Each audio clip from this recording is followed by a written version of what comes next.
What do you think is the most common mistake people have faced in not doing appropriate due diligence on a trustee sale? Well, there's what you can control and what you can't control in Sure. as far as due diligence goes. So, I mean, back in the day, um, I've known or had clients who've purchased properties at trustee sales where the prior owners like destroyed the property on the way out. Nobody knew about it, right? They poured cement down the drains and the toilets and stuff like that, and they weren't usable and had to whole house had to be replumbed and took all the ceiling fans and kitchen cabinets and countertops and islands and the whole thing, just cleared out the whole house. And so it was like a shell when they bought it. And but that's something you can't really control. You're technically not supposed to step foot on that property to do an inspection unless the owner allows for it. So you're not supposed to even be like peeking in the windows and things like that. I mean, that's a trespass. Right.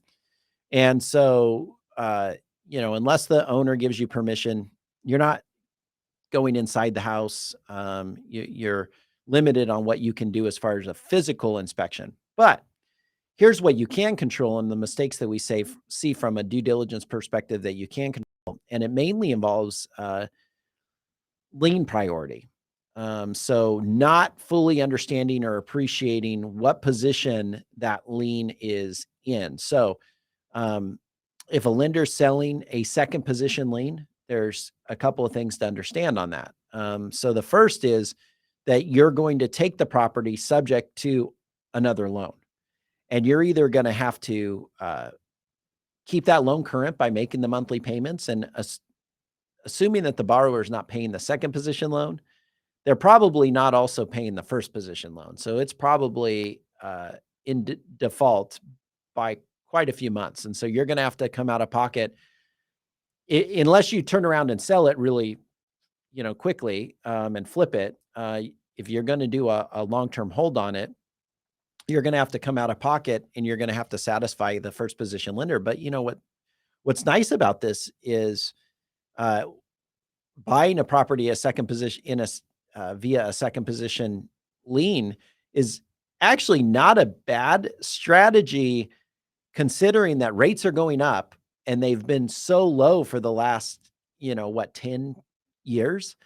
Um, and so the rate that you could purchase the property now or the hard money, loan that you would have to obtain to purchase the property outright.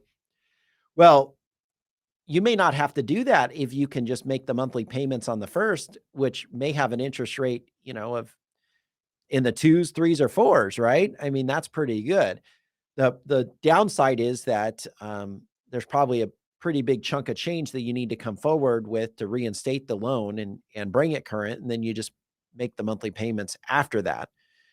But not understanding that and not being aware of that, not keeping track of that, not knowing that maybe there's another pending sale, because if you come on record and then 2 weeks later, the first is scheduled to sell. Well, at that point, the first doesn't have to give you notice. They sent notice to all the required parties.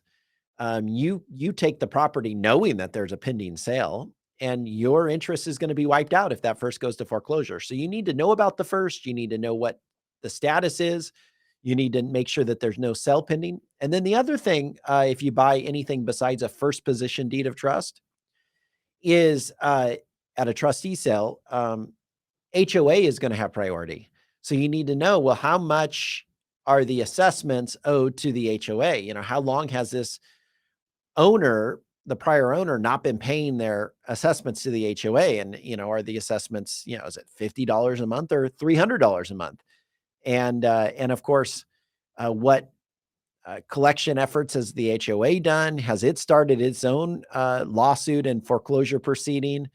All of that's going to matter because that's going to dictate the amount that you're going to have to come out of pocket to satisfy and bring the HOA current. So those are things that you have to be aware of. And then there's other things that are out there that can kind of trip you up.